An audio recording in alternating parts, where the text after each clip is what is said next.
So hi everyone, welcome and welcome back to my channel Shikhamoni Vlogs. আজি আপোনালোকক দেখাব গৈ আছো এটা বহুত ধুনিয়া সন্ধিয়া এয়া কলগছ সাকি সকলোৰে একেবাৰে পুৰা যা যোগাৰ কৰি লোৱা হৈছে আজি অলপ দেৰিকে ফিটা কাটিব আৰু গেট ওপেনিং কৰিব কোনে ওপেনিং কৰিব হে আপোনালোকে গমে পাইছে ৰাম আৰু ৰামায়ণৰ প্ৰখ্যাত ৰাম আৰু সীতা অভিনয় কৰিছিল তেখেতসকল আহি উপস্থিত হৈছে সো নলবাৰীত আহি পাইছে কিন্তু হৰি মন্দিৰ আহি পাবহি অলপ দেৰিকে আৰু সকলোৱে ৱেইট কৰি আছে এটা বহুত ধুনিয়া সন্ধিয়া আৰু এবাৰ হৰি মন্দিৰৰ গেটৰ পৰা একেবাৰে আপোনাৰ বাটাৰ চক পাৰ হৈ যোৱালৈকে দুই পিনে কলগছ লগতে তাতে চাকি জ্বলোৱা হৈছে বহুত ধুনিয়া পৰিবেশ আৰু এই মৃন্ময় মূৰ্তিবোৰ অকন আপোনালোকক দেখাই দিছো প্ৰত্যেকটো মূৰ্তি বেলেগ বেলেগ ধৰণ কৰিছে আৰু এই হৈছে মেইন মণ্ডপৰ যেটো মূৰ্তিৰ ধুনিয়া এটা ডেকোৰেশন কৰিছে কৃষ্ণ ৰাধা এইবিলাক ধুনিয়াকে পানীত ছৰি থকা এটা বহুত ধুনিয়া পৰিবেশ আৰু আপোনালোকে আহিলে নিশ্চয় দেখা পাব ইয়াতে হেৱাটো লয় এতিয়া বাহিৰলৈ ওলাই যাম আৰু এনেকুৱা ধৰণৰ ধুনিয়া লাইটিংৰ গেট দিছে আজি প্ৰথম দিনা ইমান মানুহ দেখা পাইছো আগতে গেট ওপেনিংৰ দিনা ইমান মানুহ কেতিয়াও দেখা নাছিলো কিন্তু যোৱা বছৰৰ পৰা এটা বেলেগ ধৰণৰ পৰিবেশ হয় আজিৰ দিনটোতে হসাকে বহুত ভাল লাগিছে ইমান হাজাৰ হাজাৰ মানুহ কোৰ পৰা যে আহি হঠাৎ গুট খালে নহয় নিজে ক'ব নোৱাৰো বহুত ভাল লগা পৰিবেশ তাৰ উপৰি এতিয়া ৰাস্তা খালি হৈ আছে অলপ দেৰিকে আপোনালোকে এনেকুৱা দেখা পাব যে হেঁচা ঠেলা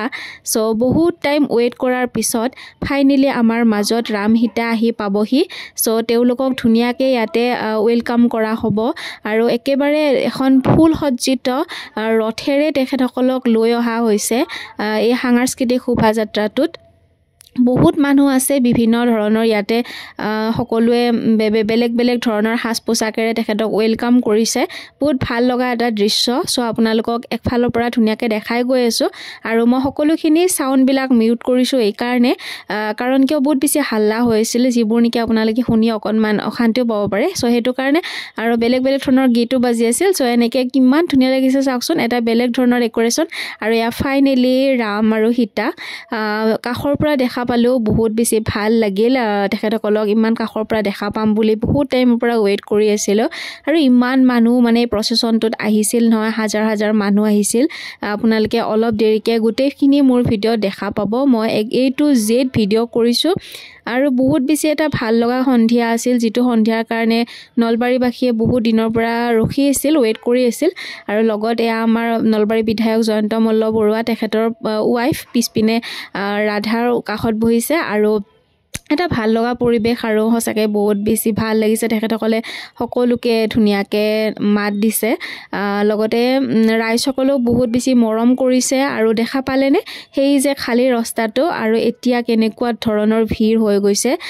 যেটো নেকি ভিৰ মানে ক'ব নোৱাৰি যে হাজাৰ হাজাৰ মানুহ কোৰ পৰা ইমান হুলকানে গোট খালে আৰু একেবাৰে ওচৰৰ পৰা আমাৰ সীতা মাতাক লগতে ৰামক দেখা পালো বহুত বেছি ভাল লাগিল আৰু তেখেতসকলৰ কথাৰ অলপ দেৰিকে ভাষণত কেনেকুৱা কি কথা কয় হেও আমি আপোনালোকক দেখাম বাৰু মই দেখাব চেষ্টা কৰিম আৰু দেখা পাইছেনে কিমান মানুহ হৈ গৈছে একদম মানে হাজাৰ হাজাৰ মানুহ আৰু এনেকে দেখুৱাতকে মই ভাবিলো মন্দিৰৰ ওপৰত যাও তাৰ পৰা আপোনালোকক দেখাম আৰু এইফালে ধুনিয়াকে বম ফুটাইছে বহুত ধুনিয়া এটা পৰিবেশ আৰু এইখিনি সময়ত মানে যি সকল ইয়াত আছিল তেখেতসকলে অনুভৱ কৰিব পাৰিছে যে এই সন্ধিয়াটো কিমান বেছি এটা ভাল লগা সন্ধিয়া বৰ্তমান আহি পালে পিতা খাটিলে এতিয়া আৰু গোটেই পৰিবেশটো আপোনালোকক দেখাইছো চাই দিব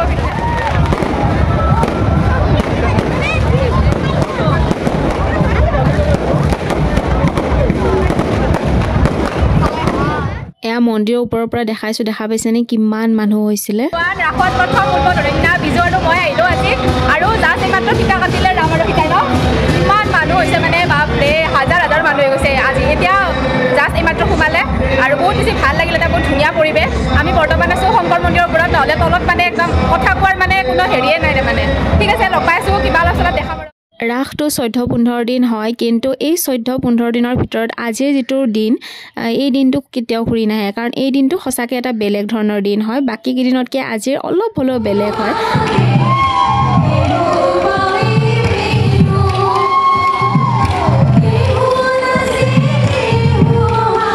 আৰু এই ৰাইজৰ মাজতে মধুস্মিতা বাক লগ পালো আমাৰ নলবাৰীৰ এজন জনপ্ৰিয় ইউটিউবাৰ বহুত ভাল লাগিল লগ পাই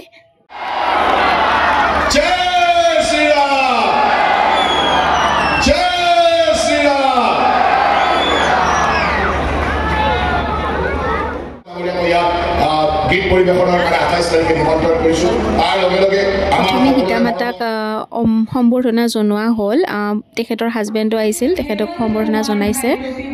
লগতে ৰামজী তেখেতে একেবাৰে শেষত আহিব আৰু তেতিয়ালৈকে আমি ৱেইট কৰি থাকিম আৰু দেখাম আপোনালোককো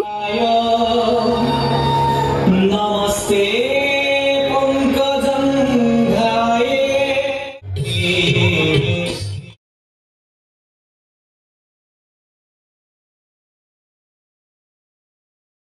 মা আৰু দেউতা কেতিয়াবাই আহিছিলে আৰু ধুনীয়াকৈ ইয়াতে ছিটটো ৰাখিছিলে নহ'লেতো একেবাৰে অসম্ভৱ আছিল মাজত কেতিয়াও বহিব নাপালোঁ হয় ধুনীয়াকৈ বহিছোঁ আৰু এতিয়া প্ৰগ্ৰেম উপভোগ কৰিছোঁ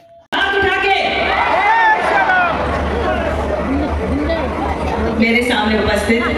सभी मेरे भाइयों बहनों बुजुर्ग बच्चों उनकी पत्नी सभी को मेरा प्रणाम ये कार्यक्रम मुझे पता चला कि पिछले 90 इयर्स मतलब 90 साल से चल रहा है और असम में कई जगह पे ये कार्यक्रम होता है इसे रास महोत्सव कहते हैं लेकिन इस भूमि पर ये सबसे ज़्यादा प्रख्यात है दिन मैं यहाँ पे आई हूँ हमारे यहाँ पे महाराष्ट्र गुजरात में इसे देव दिवाली के नाम से जाना जाता है ये साल का बहुत महत्वपूर्ण दिन है तो आज ऐसे महत्वपूर्ण दिन पर मैं हरि मंच की लीला होने वाली है और वो भी 14 दिन तक और सबसे ज्यादा खुशी की बात मेरे लिए ये है कि 91 इयर्स आज 91st ईयर हो रहा है इस लीला का रास लीला का और मैं इसमें शामिल हुई मैं कई जगह पे वो मंदिर यहाँ पे इंटरनेशनली सभी हिंदू ये बात जानते हैं और कबूल करते हैं कि अगर शक्तिपीठ कामाख्या की अगर आपने दर्शन की तो अद्भुत आपके अंदर शक्ति आती है क्योंकि वो माँ वहाँ पे साक्षात है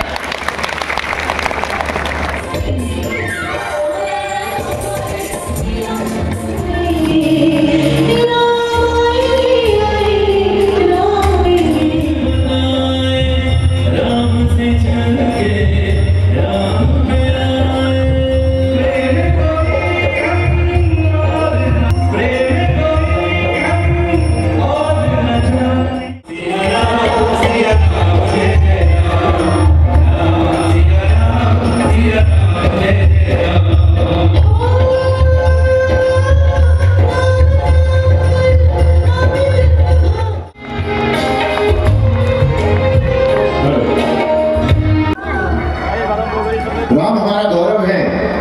राम हमारी पहचान है राम हमारा स्वाभिमान है राम हमारा हार थक कर फिर से हिम्मत जुटाकर चलता है वो राम हम सब में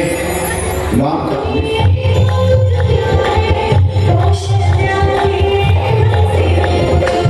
আৰু সকলোবিলাক প্ৰগ্ৰেমৰ শেষত আমাৰ মৰমৰ ৰামজী উপস্থিত হ'ল অৰুণ গম্বিলজী তেখেতক ধুনীয়াকৈ সম্বৰ্ধনা জনোৱা হ'ল ইয়াৰ আগতে তেখেতে ধুনীয়াকৈ গীত প্ৰদৰ্শন কৰিলে সোণৰ ৰাম কথা আমাক ধুনীয়াকৈ শুনালে মই গোটেইখিনি ভিডিঅ' লোৱা নাই বহুত দীঘল হ'বৰ বাবে অকণ ছুটিকৈ মাজে মাজে কিছুমান শ্বট লৈছোঁ আৰু আপোনালোকক দেখালোঁ সঁচাকৈ এটা বহুত ভাল লগা এটা দিন আছিল ভালকৈ ধুনীয়াকৈ উপভোগ কৰিলোঁ লগতে যিমানখিনি পাৰিছোঁ কেমেৰাত কেপচাৰ কৰিছোঁ আপোনালোকক দেখাইছোঁ আজি ভিডিঅ' ইয়াতে শেষ কৰিছোঁ নেক্সট ভিডিঅ'ত লগ পাম তেতিয়ালৈ বাই বাই